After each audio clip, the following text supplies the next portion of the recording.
We watch Survivor. So the ultimate payback would be me getting on the show and winning $1 million and him having to watch it. I'm Andrea Gunning, and we're back with another episode of Dating Diaries, Quarantine Confessions. And I'm Ben Fetterman. Philly and New York are starting to open up, and our nation, we're taking baby steps back to some sense of normalcy. Singles are still being relatively cautious, but if an opportunity comes up, well, some singles are taking a chance. Our first single today explains what convinced her to meet a guy in person.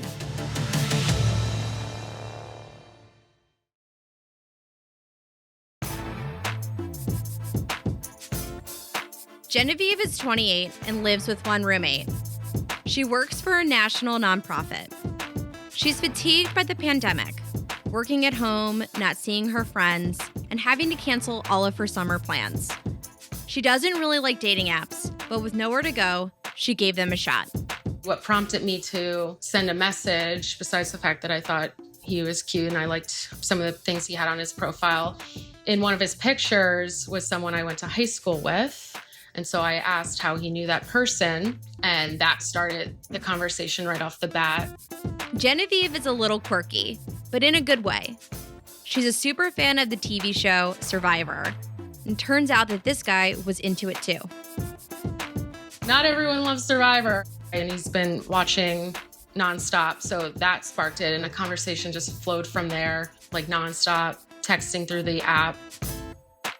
We had a phone conversation that week that lasted 3.5 hours. And even then, the joke was that Jeff Probst was going to marry us because we fell in love and we're destined to be together.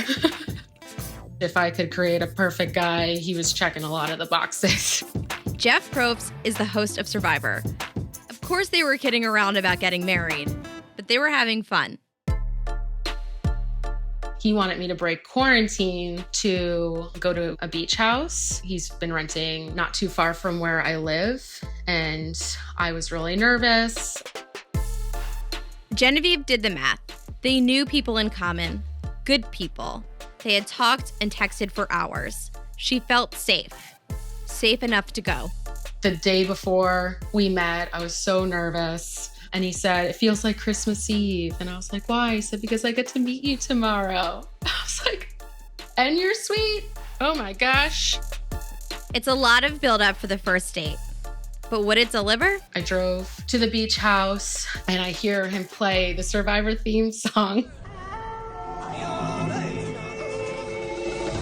So I'm like, oh my God. And I'm wearing the Survivor buff. I'm like, this is so goofy and I love it so much. He kept saying that he was going to make out with me as soon as he saw me. So yeah, that happened because I had to hold him to that promise. Conversation really was flowing well. We had some wine and talked about our wedding again. And I'm like, we're joking, right? That was a 9-hour first date. Towards the end, couldn't stop kissing each other. He was a good kisser. That really seals the deal for me. That first date, I paused in the middle of a makeout session. And I was like, I'm having very strong feelings for you, Mr. Burgundy. And he got the reference right away because I couldn't actually say that I liked him without masking in humor. But point was taken and he loved the reference too. And he's like, wow, that was one of the most attractive things anyone could ever say.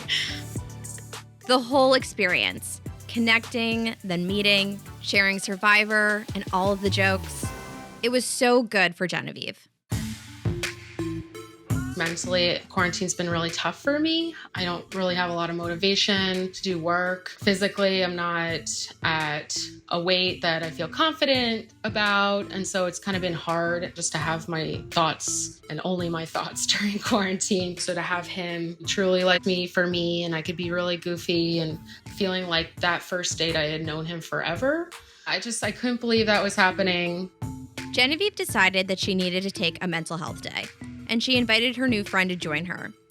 He agreed, and they made plans to hang out again at his place. The beach was calling my name. So We did go to the beach and we did consummate our relationship on the beach. It felt natural and it felt right, so much that we did it again later.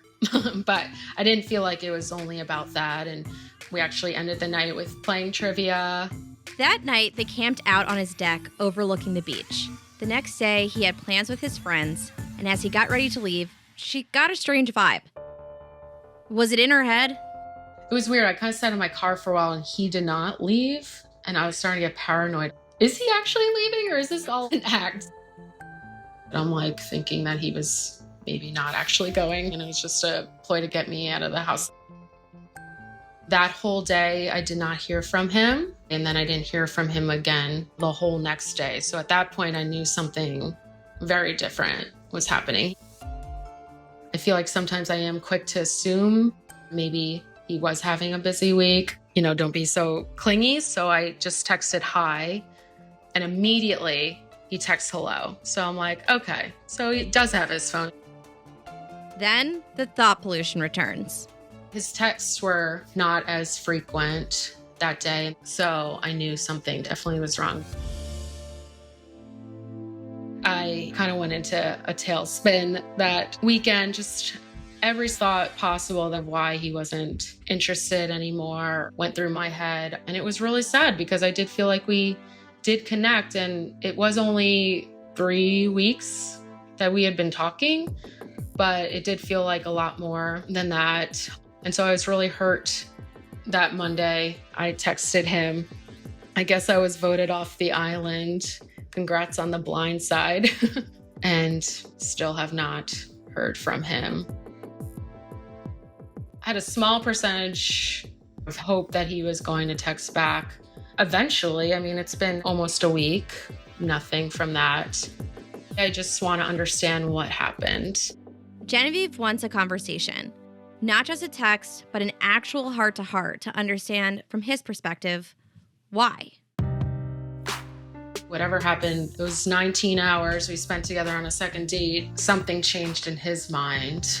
I don't know why I am kind of blaming myself or thinking of things that I did wrong. I think because everything was so good and I didn't want to lose that. So I was trying to do everything kind of right, not to self-sabotage this one. It really has been mostly beating myself up. Like how I wasn't confident about my body and my body image. Like maybe that's the reason why. It's like I was at a low point, but after coming off this, I was even lower. She also wants to tell him how he impacted her. I want to say, fuck you for doing that. It had given me hope in a relationship when I kind of didn't have hope to begin with. And he took that hope and he really ran with it. And then he just flushed it down the toilet. If this motherfucker's down at the Jersey Shore, my eyes are peeled. I'm listening to this story. She had a Survivor bandana on. She makes an Anchorman reference. They're expressing their feelings in these adorable ways, after getting to know one another over 3 weeks. And then sex on the beach. I'm listening to Genevieve. And I'm thinking, she found her lone survivor on the island. They're just going to live happily ever after with like a boat. No, that's not the end of this story. And our producers were just waiting to pull the rug out from under me. Hearing Genevieve's story really triggers me because I was in her shoes not too long ago.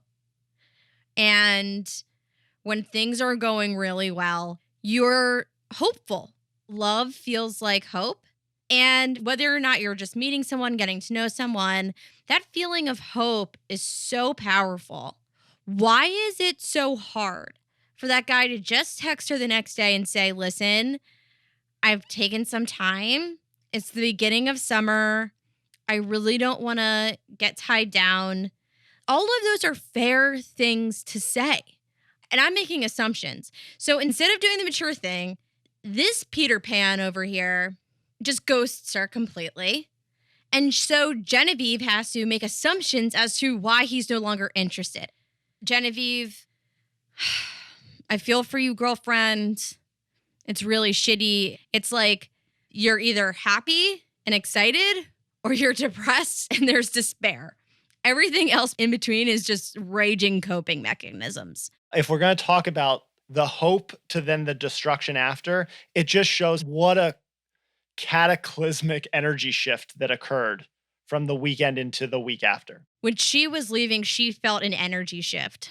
And so my only recommendation is for her to think about in the future, when you're feeling that way, take a second for yourself and communicate that to the person in front of you. Because where we are now in this COVID climate, everything is virtual and so many people can hide behind their phones. And in those moments when that person's standing across from you and you're feeling away, being empowered to say, hey, is everything okay? Because I'm sensing from you that things may not be okay. Do you mind if we take a few minutes to talk about it? It takes a lot of confidence to stick up for how you're feeling and stick up for acknowledging this intuition that you have. Mm-hmm. You shouldn't have to wait until you're behind your phone to speak from your heart and what's happening. And the closer you get to recognizing what you're feeling and defining it and putting it out there and communicating it to the person in front of you, the closer you are to connection. Right. Then you're not waiting. You at least have, oh, something is wrong here. They're not willing to go there with me. I still haven't figured it out, but I can tell you one thing. The one thing you deserve is a respectful rejection. Everybody deserves it.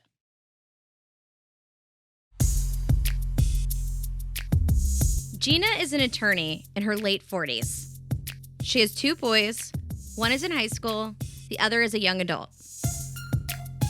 She's a model single parent, but still, she'd love a partner. Gina has a strong group of friends, but COVID kept her from her usual habits of going out. So she started spending more time on dating apps. I've got some really solid girlfriends at our age. Most of us are single. Marriage has been there, done that. We're all looking online for guys, and it's not particularly working that well with all of us. Gina is often surprised at how men conduct themselves on apps. The online dating behavior is just stupid. I'm almost 50, and these are grown-ass men. I don't get it. And what really makes her nuts? Fake doctor profiles. Many guys will throw a picture of them in scrubs in their profile. I've been noticing this for 10 years. 99% of them are not doctors. They are, that was, Halloween 2015.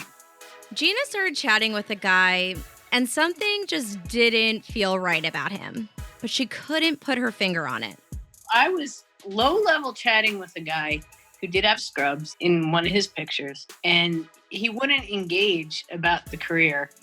He knew I was an attorney, and we were having such low-level interactions. How are you? I'm good. Good weather.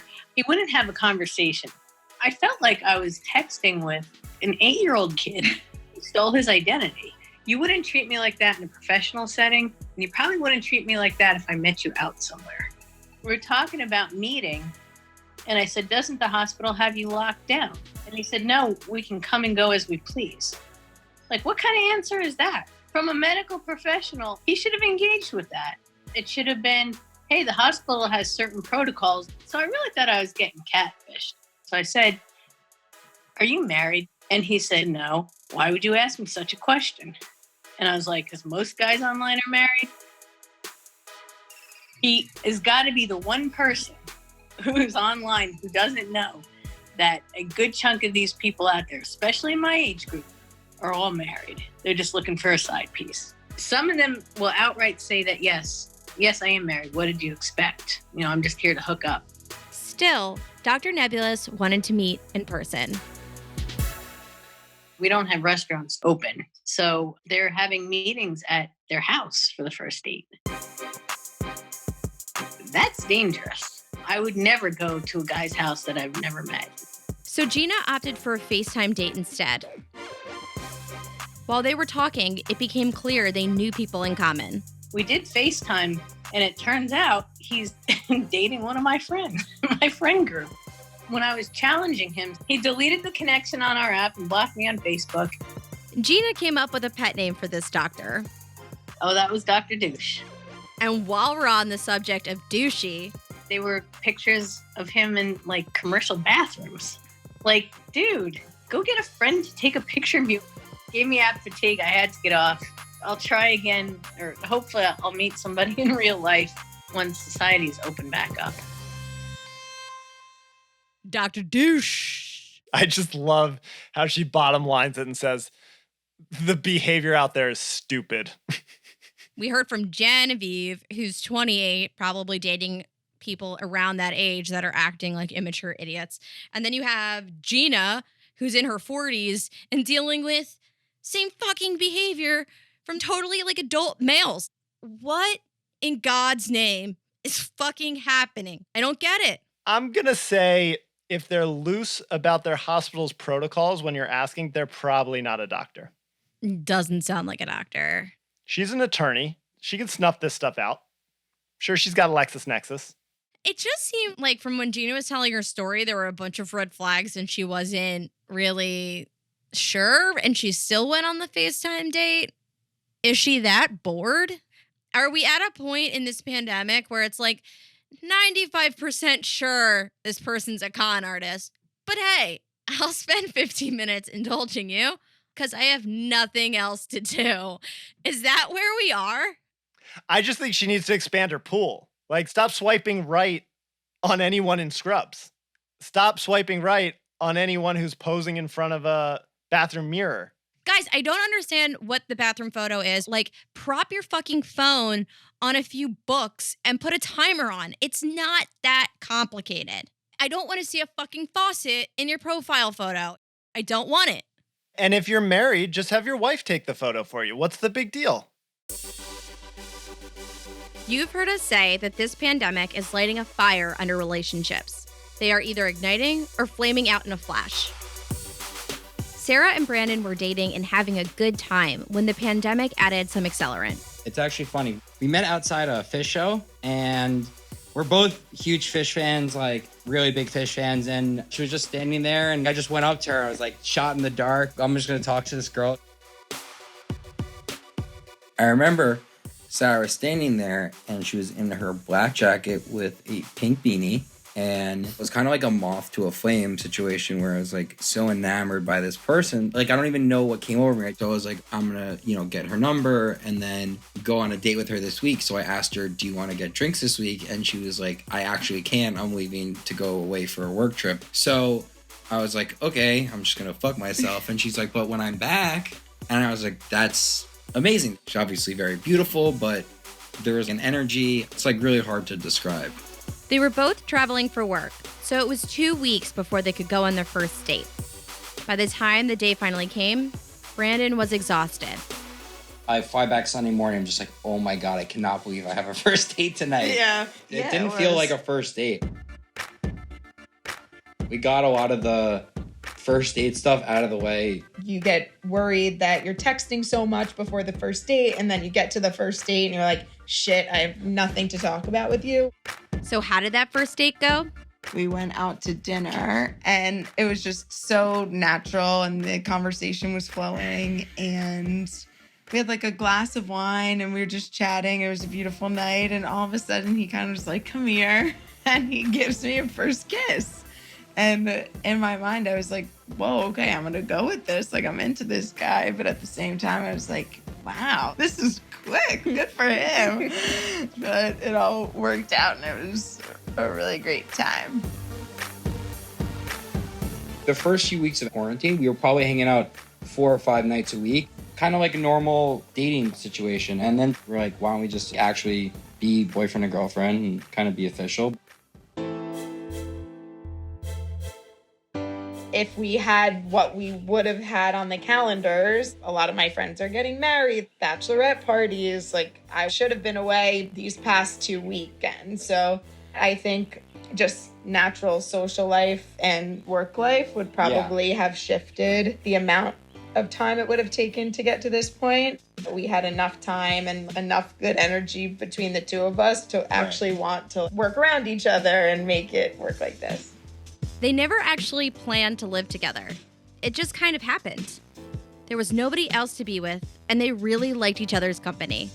I'm in a studio and he's in a 2-bedroom, and in my studio, it's either the bed, the couch, or the bathroom. Studio apartments can be tight living conditions for one person, let alone two. especially when both of you have to work from home. You know, tension can build in a studio apartment when you're trying to fight for time. I had a call and he had a call.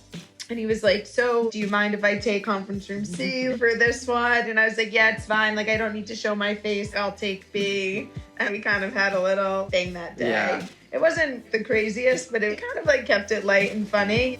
So they both did their work. But it was more than that.